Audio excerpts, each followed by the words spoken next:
Hi everyone, sorry for the little hiccup before. My phone ran out of space, so that's why it got cut off without any outro. But hey, we're all in this learning process, so let's get back to it. So my first item is $650 for rent, and it's due on the 1st. So pretty much like the month, like we had to give this to the landlord on the 1st, and so that's why like the kind of like the end of the month prior, I have to get like this $650 ready to give to the landlord on the 1st. So why is this low? So my rent used to be $2,000 with utility excluded, and so obviously I lost my job, my last job, so I couldn't afford it. Like I continue living in there because like I had like a contract with them, but it was just stressing me out. I just couldn't keep up with the bills. So I sort of like, when the contract ended, I was like, yeah, I can't do this anymore. So what happened was I decided to leave that place. I was going to find a cheaper place, which I did. I found like a cheaper place, and then it cost like, if I remember correctly, it was like $1,400, but utility was still like excluded. And then I was just talking to my friends about it, and then they said that it's so expensive. Like, do you really need that thing? Like, that place? And then it just so happened that when I was talking to like different people, like one of them was like, oh, like we actually like rented like a 4-bedroom apartment, and then she's taking one room, and then her other friend is taking one room. So then it's sort of like subleasing. And then the landlord was fine with subleasing, right? And at first I was very hesitant because I do like my own privacy, and then I moved out for a while, so like I'm just really not used to the whole like not having your privacy, not having your own space. So it took me some time to talk it through with her and to sort of figure it out. And then what happened was like because they worked in like allocate, and so they come back like a few days within that week. So half the time I would be alone, and then half the time they would be back. So, and then also because I work from home, so I don't get to see like enough people and socialize with people. So then I was like, oh, actually I might be fine with it, because half the time I still get my alone time, and then half the time I still have like friends where I could chill with without having to make such a big commitment. Because like when I used to hang out with friends, we would go out to, like, because we don't have any other place to go, we would always like go out to eat or go out to do like crazy expenses, like go out and eat, crazy activity where the expenses just add up like a lot. And trust me, like it's a lot. Every time we go out, I could like easily just spend like $100 per day, that kind of thing. So which got me to lean towards subleasing from them. And then on top of that, so basically they pay less. They pay like about like $500, but they deal with like the utilities, they deal with like the landlord, and then like in the shared spaces, like pretty much like, let's say paper towel or like pots and pans, seasoning, anything like that, pretty much they will like stock up on our behalf. And all we had to really do was sort of just buy the snacks and the food that we want to eat. Other than that, like, everything else is like pretty shared, right? So that's why I was like, hey, that is not too bad. And also I get my privacy half the time, and my main goal is to like pay off debt, because like down the line I do want to go back to school for my MBA. So I was like, I really just want to get rid of this debt that's like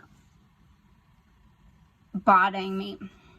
So that's why I ended up just cutting down and taking the sublease option.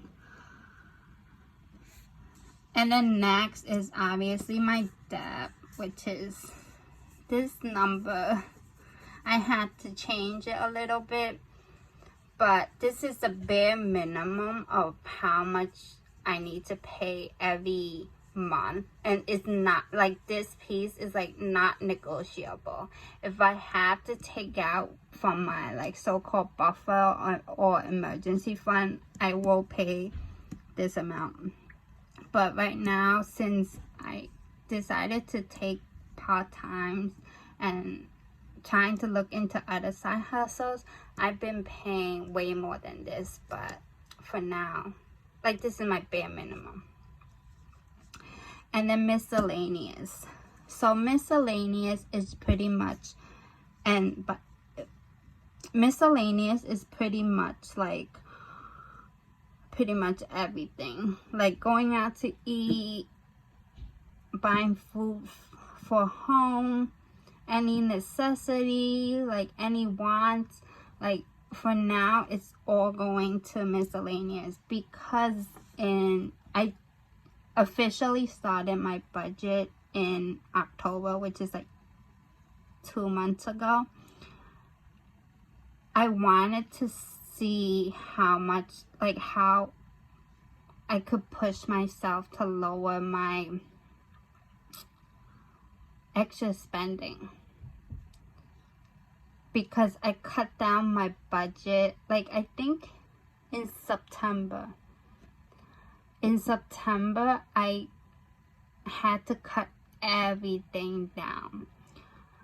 Pretty much, like, example was I cut down Hulu, I cut down Apple Music, what else did I cut down? HBO Max, like, etc. I cut down like all of my subscriptions. I cut down like all of my wants, like pretty much like clothing, like shopping, clothing. I cut down a lot of stuff to try to live off this like $1,100. So now I put 100 for now to see how much I could cut back. Let me tell you, ever since I set this for October, there's not a single month I achieved it. And because I'm recording this like in December, like mid-December already, I already know that I'm gonna go over in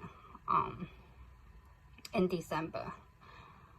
But so I think in January I might either have to up this, or I'm just gonna have to split between needs and wants. I haven't decided that yet, but probably I'm leaning towards I'm gonna break down between needs and wants. And also I might start creating sinking funds, because for the year of 2022 I've been neglecting myself and just sort of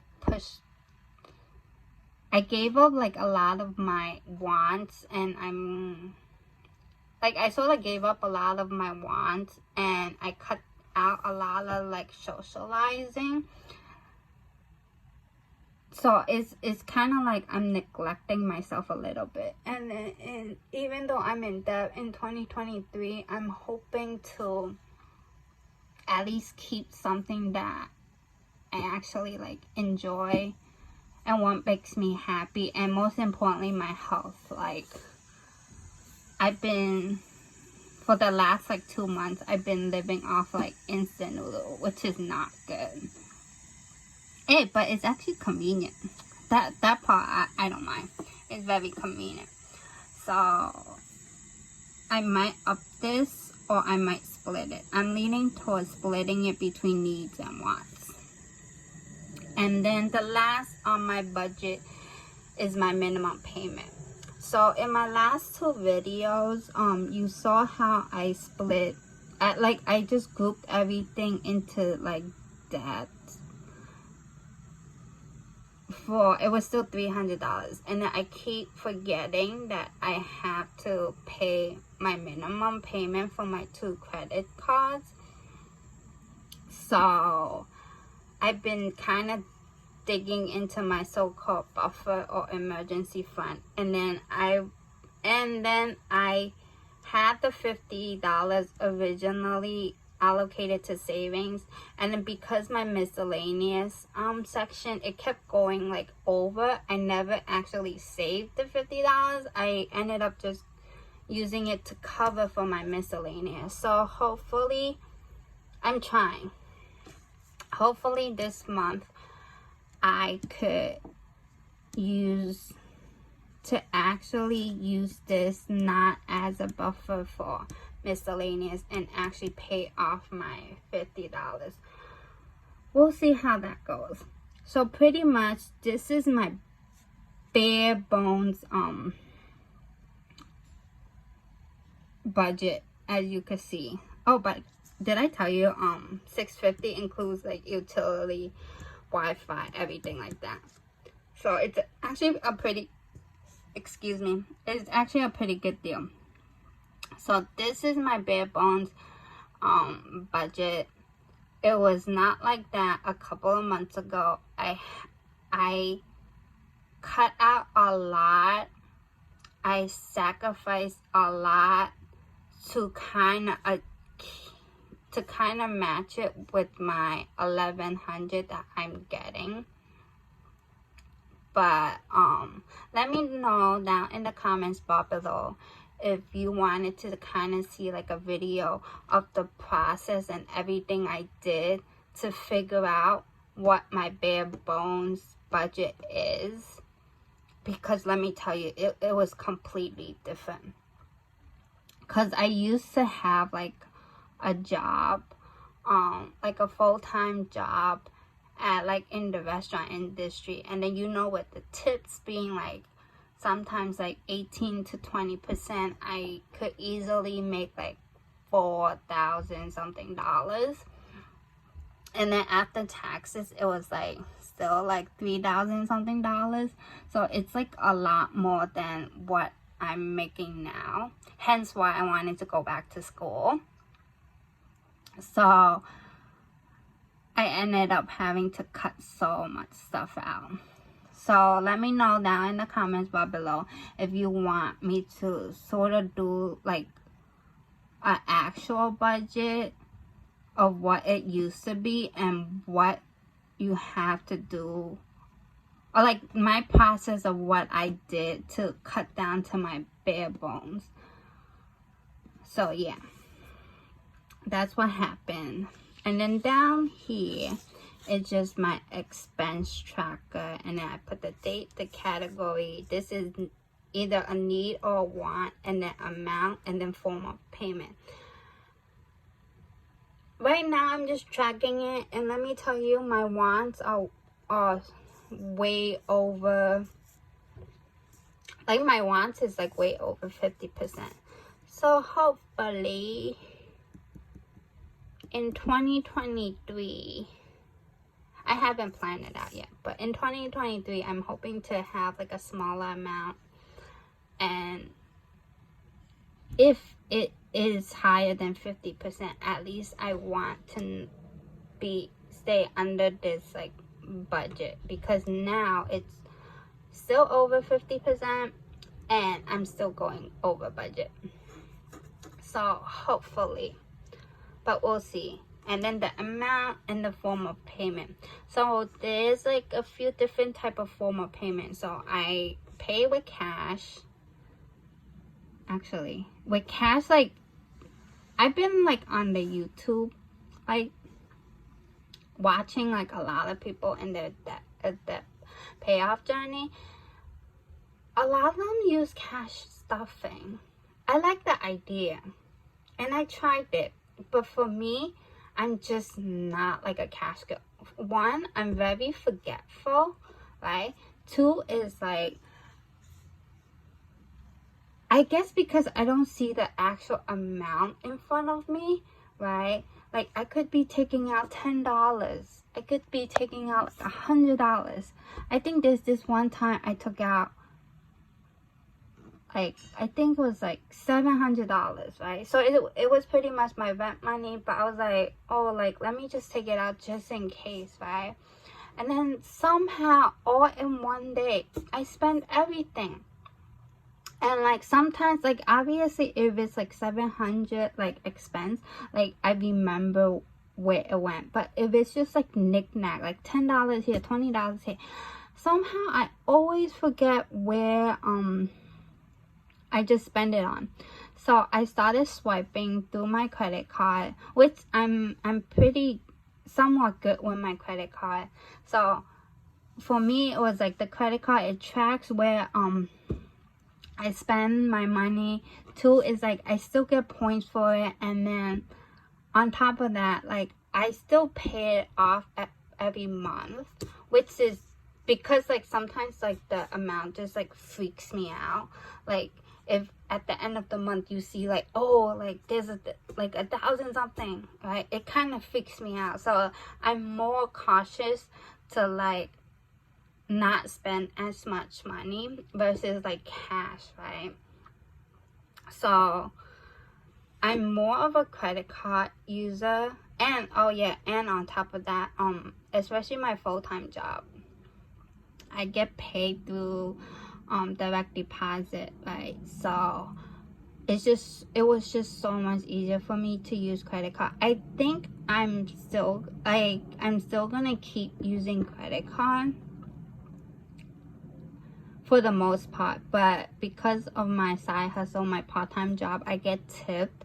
So most of my stuff, like actually most of my stuff get paid with cash. So I'm kind of starting to use cash like a little bit, but for the most part I still use credit card. And then the last form of payment is I actually use gift card.